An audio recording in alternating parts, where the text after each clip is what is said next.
We want to know what you did that was noteworthy. We want to know how you left an organization better than you found it, and what you would be remembered by that organization for, which is why accomplishments are so critically important. Welcome to this very special presentation of the Ramblin' Recruiter. I am Darren DeLuca. I am that Ramblin' Recruiter. Today we are going to be talking about resumes, and we are going to be doing a very special resume workshop. There's a ton of information in the video description, so check that out. Lots of other videos that you can watch that will help you sharpen interview skills and things like that. Lots of resources and tools. Just be aware that there's links down there to an article written by Laszlo Bock that I will reference throughout the presentation. And there are links down there for two tools, JobScan and Resume.io. These are excellent tools. You can use them for free. They also have paid sections, and those are affiliate links, so just be aware of that. But here's our agenda for today. We're going to talk about the purpose of resumes.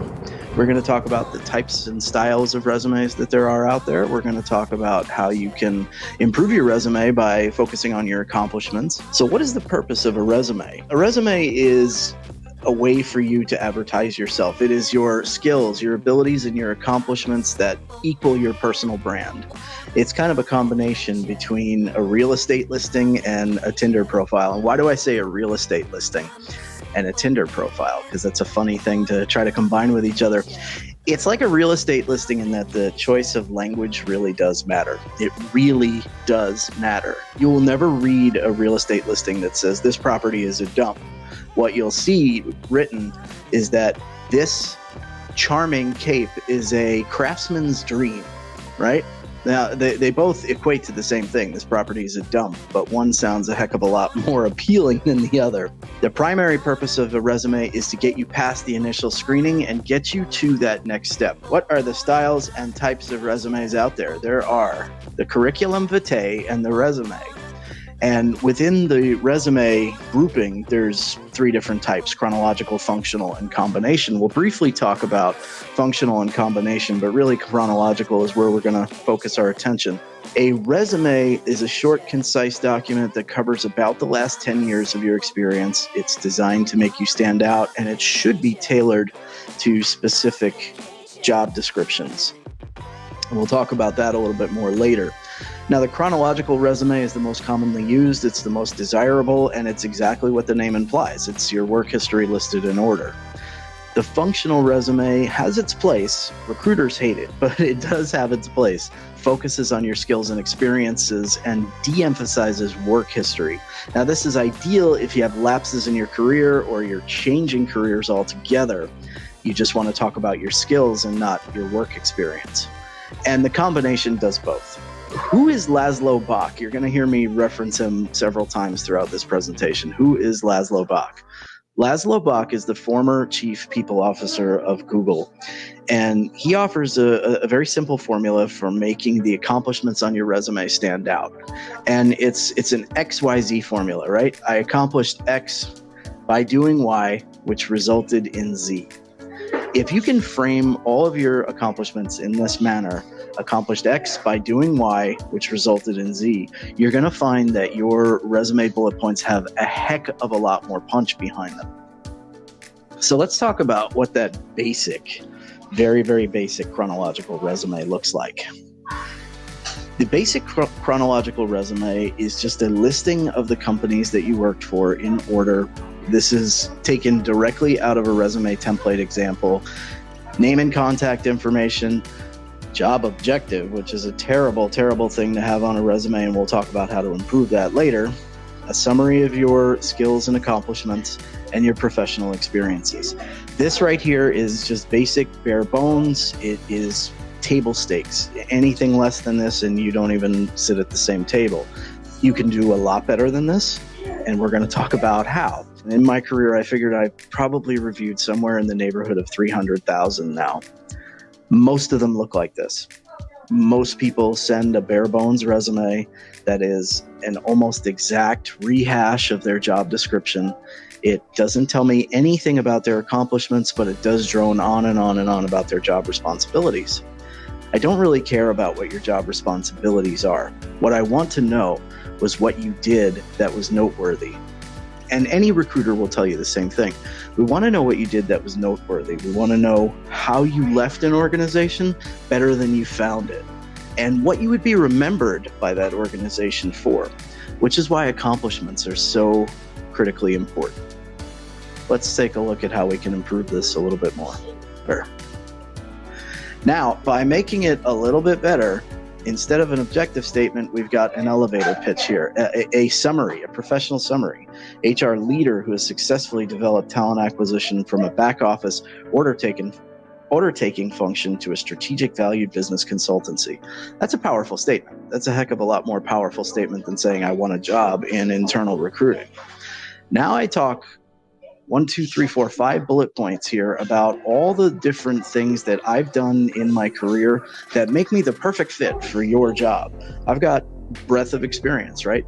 Large and small pharma, technology, contingent staffing, retained search, executive search, deep experience in sourcing, end-to-end recruitment, high-touch recruitment, data, 5 years of leadership, et cetera, et cetera.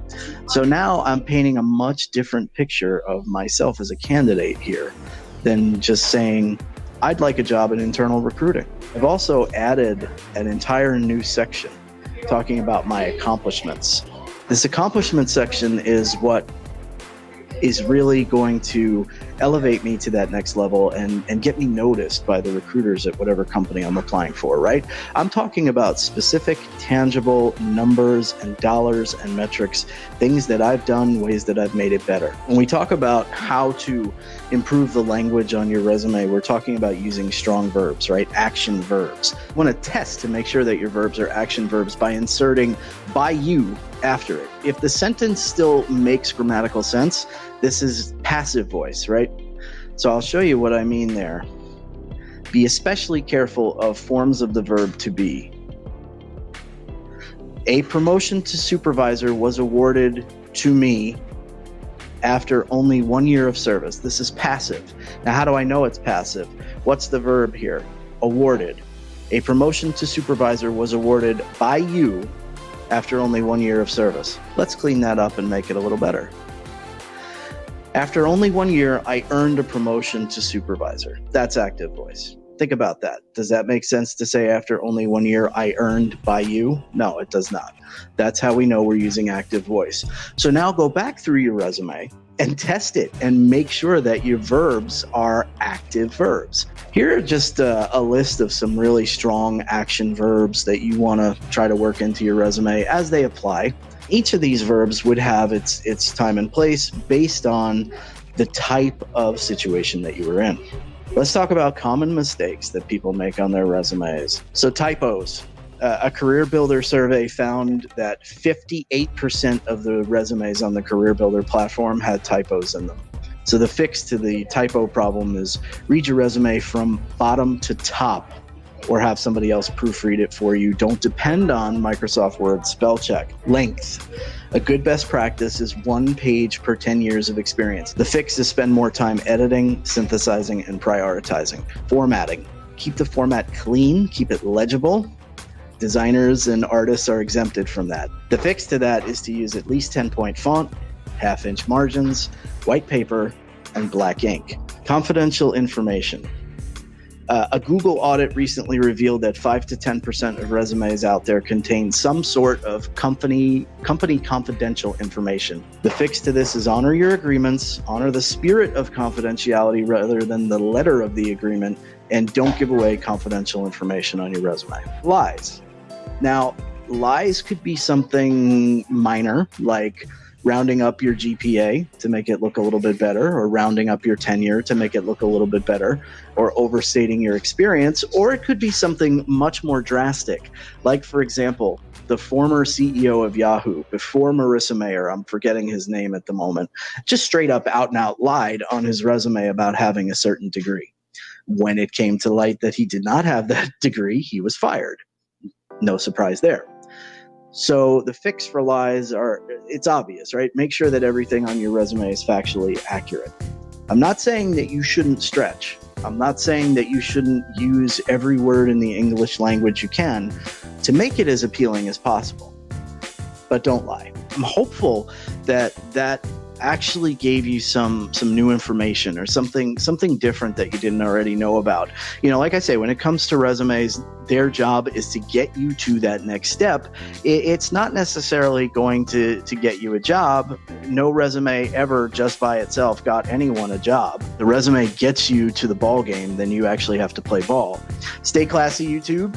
Peace. Bye, Felicia's.